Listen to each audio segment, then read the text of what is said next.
Hello friends, my name is Koolio and welcome back to the channel. Today guys, we're taking a first look impressions video for AFK Arena. Now, just to let you guys know, I have been playing the game for like the last week or so. I've just been really busy that I haven't gotten to the point to actually put together a first look impressions video for the game. But I honestly have to say, I'm really surprised by this game, especially by how popular the game has become over the last couple of weeks.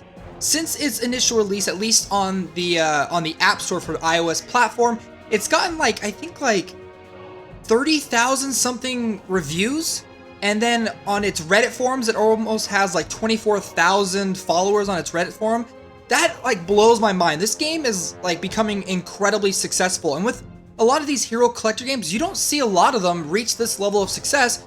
And so I'm trying to even comprehend why this game is so popular compared to so many other hero collector games. And I honestly have to say, there are two main reasons. One, obviously it's an AFK game. People can jump in, they can just, level up their heroes. They don't really have to play. They can have some sort of progression offline. They kind of keep them up there with other players. Not exactly, but you get my idea, where you can kind of jump in, collect your treasure, and collect your resources that you get from simply not even playing the game. And then on the other hand, the other reason why I think this game is so incredibly popular is the heroes. Let's go ahead and actually take a look at the different heroes. I have to say, this game has an outstanding character design when it comes to the heroes that you can collect. So when it comes to the heroes in the game, there's a whole bunch of different factions that you can go through, collecting different heroes from each of those factions. You can see there are different art styles right here. You can go through. There are some just absolutely wonderful heroes in this game. You can see the current heroes that I've currently got right now.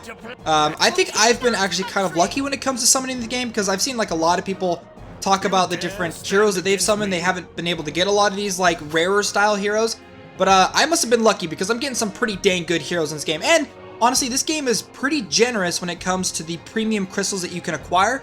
You can even get some here and there simply by not even playing the game, because you go AFK and you collect rewards. Sometimes you level up, you get a little bit of crystals here. Every time you collect heroes, you can actually go over to the heroes' portraits. If I were to go over to Belinda, the Beam of Hope. Now, if I were to collect her, I could go to the story, and on the bottom right, you can't actually see it right here because I've already collected it, but you can actually collect crystals and diamonds simply because you summoned that hero. Now, one of the other things I absolutely love about this game is the portrait designs for the different characters. These are absolutely breathtaking. The game designers did such an amazing job. It stands out from the crowd. It's easily recognizable, and to be honest, I want to collect heroes just because of how beautiful this art style is and the different types of heroes that you can collect. Now, like I said, there's different factions in this game. Currently, there's the Lightbringers, the Maulers, the Wilders, the Graveborn, and then I believe the last one's Celestials, and then Demons. I don't know. I can't remember what the name of the last two are, because these are rare. There are some really, really rare heroes that you can get within these two, and I don't have any right now. So what we're going to do is we're actually just going to jump in, and I'm going to show you guys some of the gameplay of this game, so I can simply show you kind of how it's going to work. So I'm in the Tomb of the Ancients is the area that I'm currently moving through, so we're going to go ahead and advance. And then what you can do is you just simply hit begin.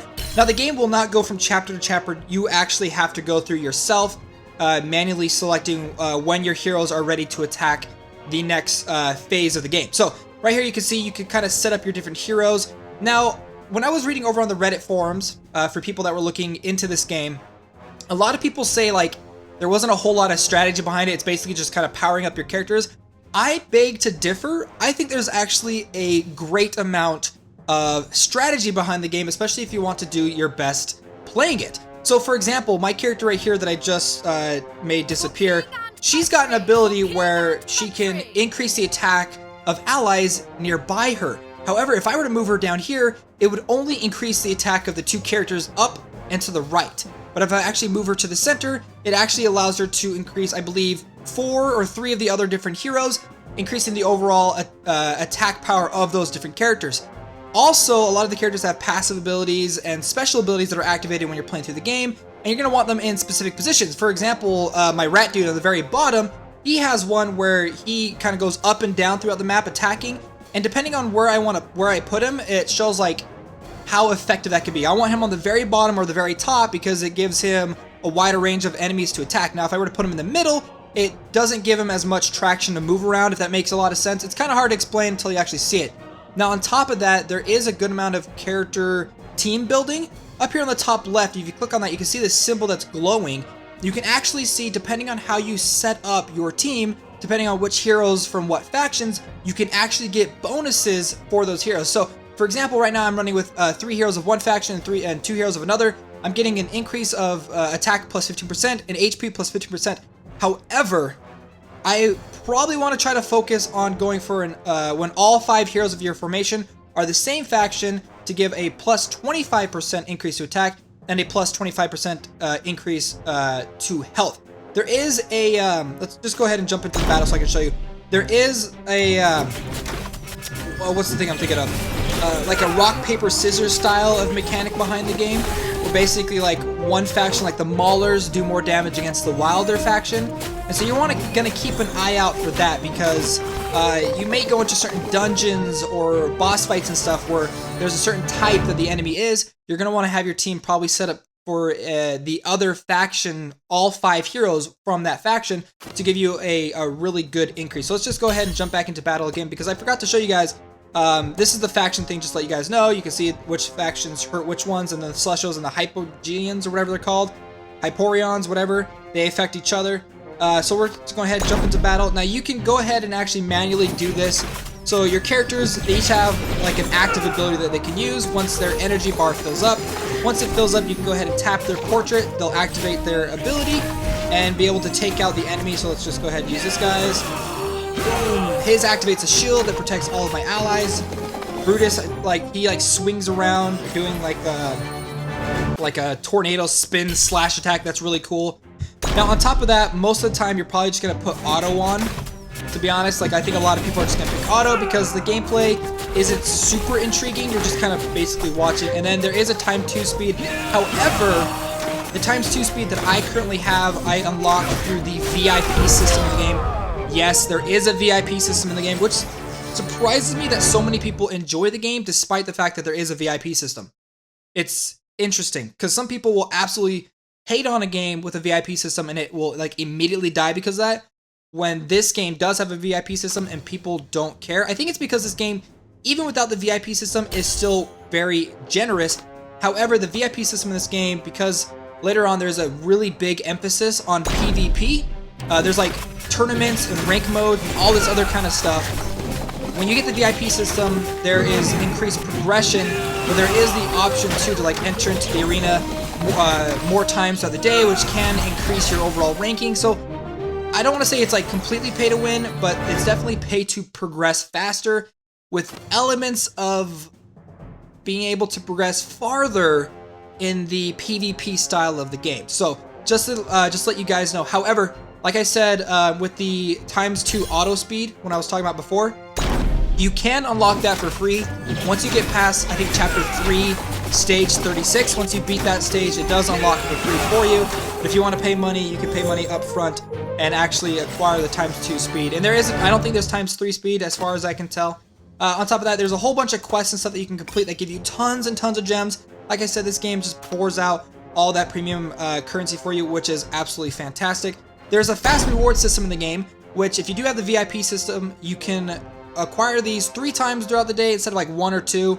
So just keep that in mind as well. The Dark Forest, there is a ton, an absolute ton of other interesting content that you can conquer in this game. The King's Tower is sort of an endless tower system that you can go through, which with each stage getting significantly harder, and the farther you go down these stages, the more significant the rewards that you'll actually acquire. So beat that stage super easily. I'm still kind of moving through it. You can see I got some premium crystals as well as items that I can use to summon characters, as well as items to progress my characters. There's a bounty board where you can go through and actually have specific heroes assigned to certain bounties, and you can send them off on missions after 6 hours or so.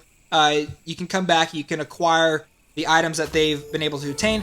There's the arena system, the basic arena of heroes, where you can go and go up ranks. There's the Legends Challenger Tournament, and then the Legends Championship, which is this crazy tournament style gameplay mode, which is so cool. But yeah, later on in the higher tiers of the game, this game definitely has a heavy emphasis when it comes to PvP.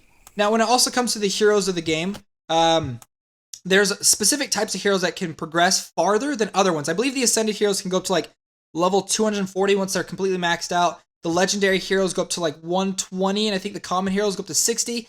Not 100% sure on that. You guys can probably correct me down below in the comment section. But you're definitely going to want to go for these Ascended heroes. Now, talking about Ascension, if I go over to Rainhorn, this is kind of like my town area, there's a Temple of Ascension. Basically what it means is there's certain tiers that you can kind of progress your characters down. So, first of all, the first time that you can ascend your character, you have to use duplicates of that character in order to ascend them. So let's go ahead and send this guy up. He's now a rare +1. But then I've got other characters that are also rare +1s. But then you can use other rare +1 characters to then go ahead and progress it as long as they're in their specific faction. So I've got 2 right here. We're going to go ahead and ascend her. And now she is an elite character. Now, I don't know how far some of the characters can go. I believe certain characters are obviously blocked at certain areas, just to let you guys know that. But you're going to be collecting duplicates of heroes, using them to ascend, using them as fodder to increase your other characters. So, just let you guys know. But that's kind of about it. There's obviously a lot more to this game than I can basically show you going on right now. There's this beautiful art where you can go through, and as you unlock higher and rarer tiers of certain characters, and you've used those characters, you can then kind of unlock them in this portrait right here, giving increased stats. So you're definitely going to want to go through and try to summon as many of these characters as you possibly can, increasing all of their levels, not just the really powerful ones, because you can get, like I said, these kind of faction bonuses and these rarity bonuses when it comes to the different characters. And so I think what we're going to do now is we're going to do a whole ton of summons. I literally have so many crystals to summon in this video. I don't know how many we're going to be able to do, but we're going to start off first by doing probably 30, 40 summons, maybe even 50. So let's go ahead. Our first 10 times summon.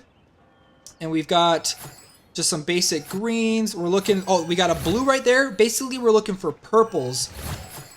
I don't know if there's like a higher one than purple. So we got 4 blues, not too bad. Let's go ahead. This is 20 summons right here. We got 1 blue.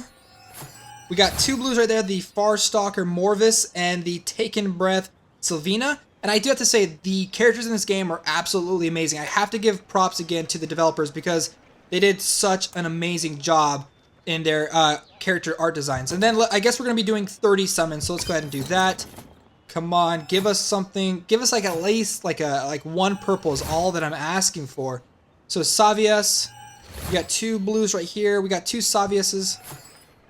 Blood Snarl, Arcadios. Oh, there we go. We got an epic.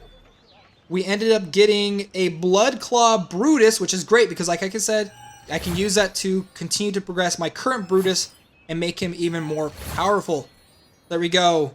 And so that is it. Let's just go ahead and end off by showing off the portrait for Brutus real quick because he's such a cool character. But guys, if you enjoyed this video, if you want to see more AFK Arena videos here on the channel, let me know down below in the comment section.